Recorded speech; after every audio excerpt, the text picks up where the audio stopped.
Good evening, Valeriy Viktorovich. Good evening. Good evening, dear viewers, listeners, and guests in the studio. Today is September 23rd, 2019. We have many topics for discussion today. Let's begin from the top. The question from Elena. Valeriy Viktorovich, why is the Fridays for Future initiative being promoted in the West? Why is youth being involved in that movement and global demonstrations? Why is this movement being supported by European leaders? Is it a part of a new global war for territories, resources, and so on? Yes, it is a part of a war, just not the new one, but the old one. And in general, it is yesterday's news. Prince Philip, Duke of Edinburgh, husband of current British Queen Elizabeth II, if I am not mistaken, said in 1985, when he was the head of the World Wildlife Fund,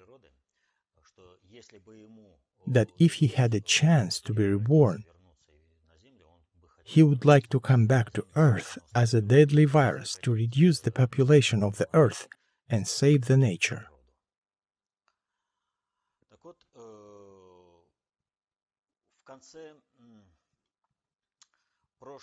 At the end of the 19th century, it was fashionable to make a prediction.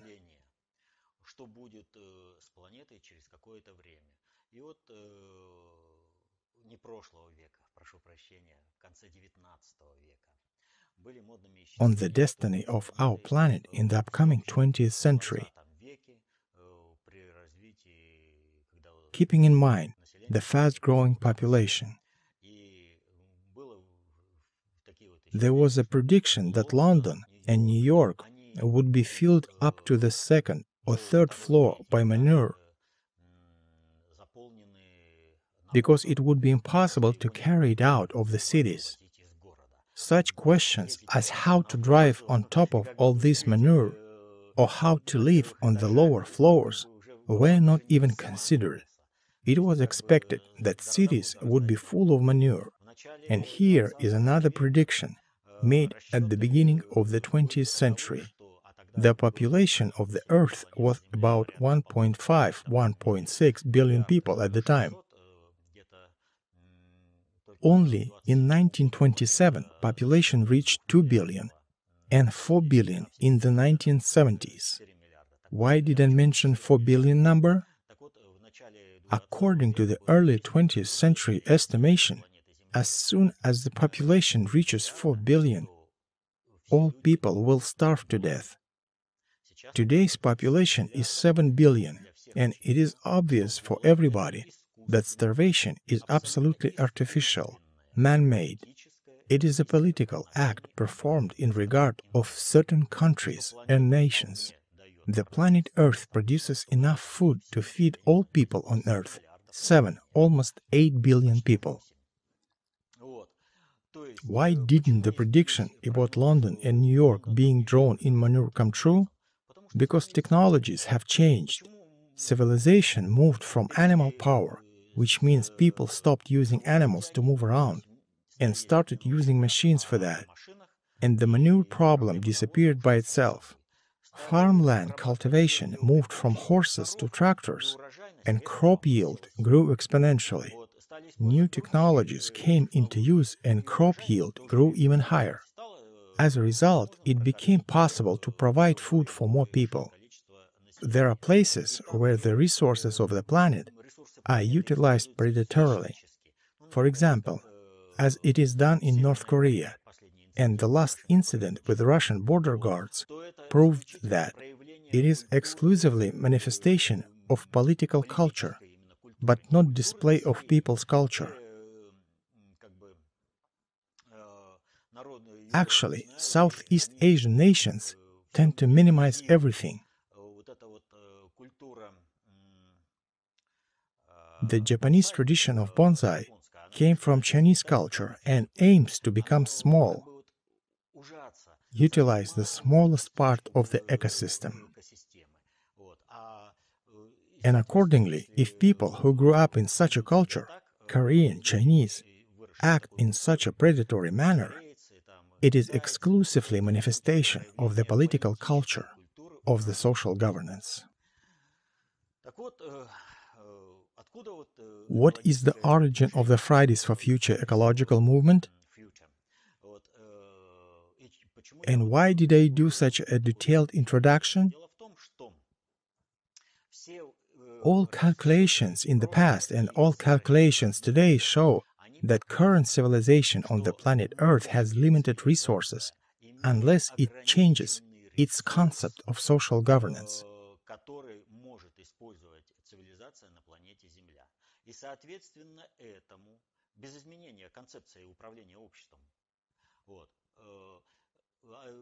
Resources won't last long without the change in the global conception of social governance.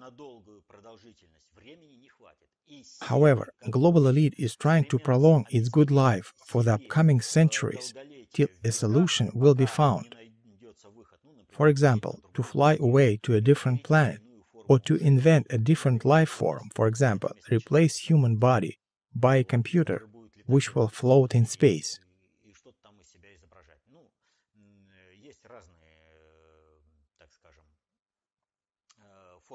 All kinds of crazy ways to reject humanity in yourself. A human was introduced into the ecosystem of the planet Earth by God. That was done for a certain purpose. Humanity has two options. Either it resolves the task it was put on Earth for, or humanity will cease to exist. There is no other option. For humanity to solve its task, each person should develop their genetically predetermined creative potential. But contemporary culture, contemporary civilization, and contemporary conception of social governance are based on the following premise: genetically predetermined potential in any given person should not be developed. Accordingly, humanity does not live in unity with nature, but predatorily wastes its resources. This situation cannot go on forever. It is one thing when a used resource is renewable, for example, cultivated food, and it is another thing when a resource is not renewable. It gets mined from the ground, used, and lost forever. For example, the Chinese industry, especially light industry, it is thoughtless resource usage, mass production of cheap stuff which goes to waste after a short period. But to produce this stuff, non-renewable resources are utilized. Metal, oil, gas. To some degree, oil and gas are renewable, of course, same as coal. But to renew those resources, humanity must live under different time perception. In order to use those resources sparingly. What is the task that global elite faces? The task is the same as before: to reduce the population of the planet Earth to the maximum and thus reduce the usage of natural resources. That is why children are introduced into politics. Those children request to reject coal, oil, and gas-based projects and put economics on 100% renewable resources, renewable energy, and reformat life, which is implied by the rejection of oil and gas. It sounds good, isn't it? Who would be against ecologically clean renewable resources? No one. But what is the stage of development of these projects? Rejecting coal, oil and gas-based projects now would mean sharply decreasing the quality of life, an opportunity for humanity functioning in the future. The lunacy of these requests was exhibited by the Young Greens demonstration in Georgia. It is a masterpiece. They demand to both abandon the construction of the hydroelectric power station and at the same time develop electricity-driven public transportation. Trolleybuses must be returned to the city.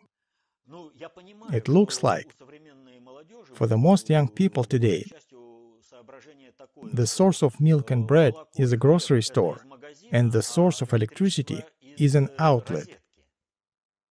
If one put the power plug in an outlet, the electricity is on. If one didn't put a plug in, the electricity is off. But for any sensible governance, it is a dead end. To develop electric public transportation, you must have some source of electricity. Contemporary civilization offers several options of electricity.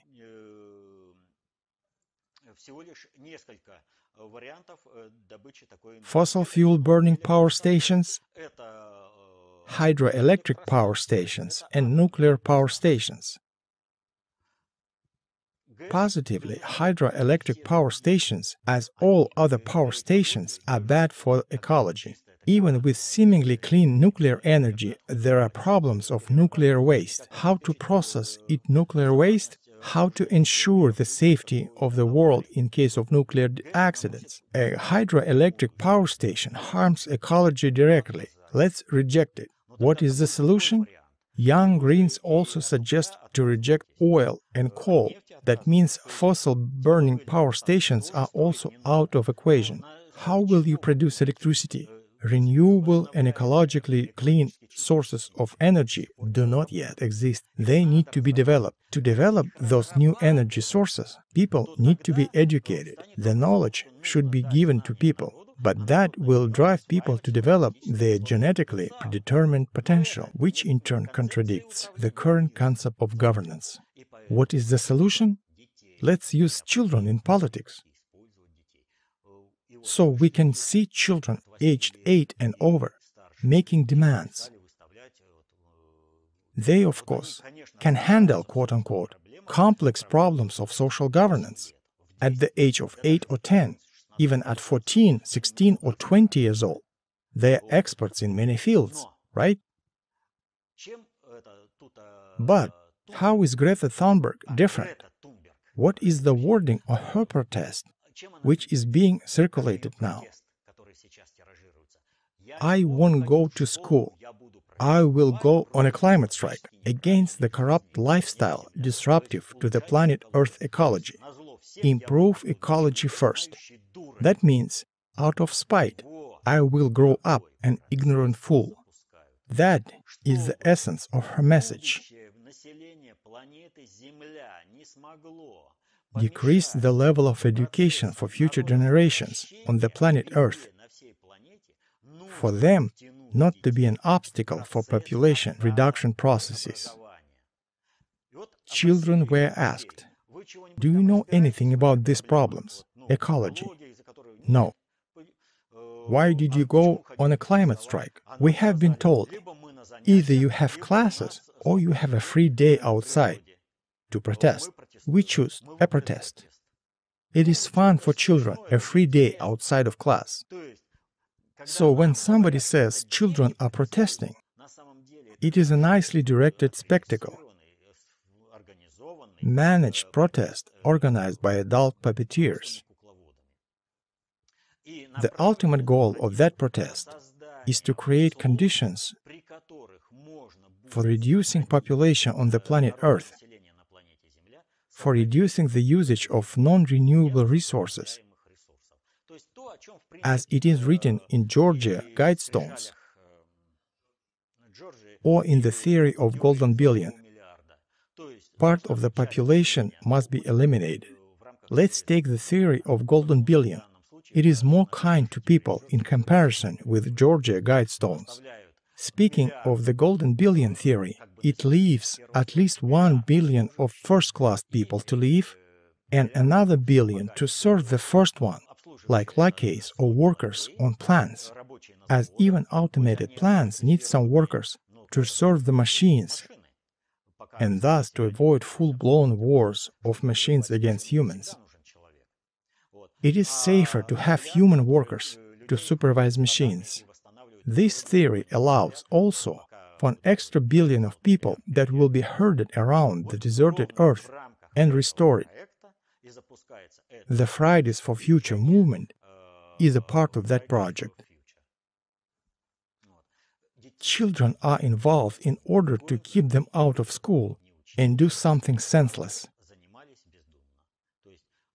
Like, on spite, I will grow an ignorant fool and will depend on you. Cutting off your nose to spite your face.